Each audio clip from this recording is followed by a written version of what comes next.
Group C group D কর্মীরা যে আন্দোলন করেছেন, আমি তো বলবো এরকম আন্দোলন করে আর কিছু হবে না, যে তাদের সেটা বোঝা উচিত। গ্রুপ ডি কর্মীরা তারা পিণ্ডদান করেছেন, শুনতে পাচ্ছি খবরের মাধ্যমে, শুনতে পাচ্ছি পিণ্ডদান করেছেন প্রধানমন্ত্রী, শিক্ষামন্ত্রী এবং বিচারপতিদের পিণ্ডদান করেছেন। অবশ্যই প্রত্যেকই পিণ্ডদান, অর্থাৎ তারা তাদের আর বেঁচে থাকতে দেখতে চাইছে না। এর একটা খুব কঠোর বাস্তব দিক আছে।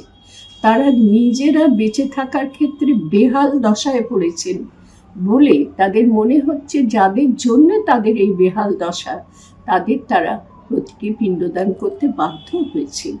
এইরকম একটা কাণ্ড ঘটানো অন্যদের ক্ষেত্রে কাছে মনে হতে পারে যে এতটা নির্মম তারা হতে পারলেন, জীবন্ত মানুষের পিণ্ডদান তারা করতে পারলেন, এবং বিভিন্ন অত্যন্ত উচ্চ পদে থাকা মানুষদের, প্রথমত মুখ্যমন্ত্রী সারা রাজ্যের মাথার উপর বসে আছে, দ্বিতীয়ত শিক্ষাক্ষেত্রটা যার পুরো দেখভাল করার কথা, যিনি দেখভাল করলে শিক্ষাক্ষেত্রটা পুরোপুরি সুক্ষেত্রে পরিণত হতে পারে, উন্নয়নের ক্ষেত্রে পরিণত হতে পারে, সেই শিক্ষামন্ত্রীরও তারা নাকি শুনতে পাচ্ছি, জানি না খবর কি ঠিক জানা তো নেই, কিন্তু শুনতে পাচ্ছি যে তারও পিণ্ডদান তারা করেছে, প্রতীকী পিণ্ডদান, এবং বিচারপতি দুজনের পিণ্ডদান করেছে।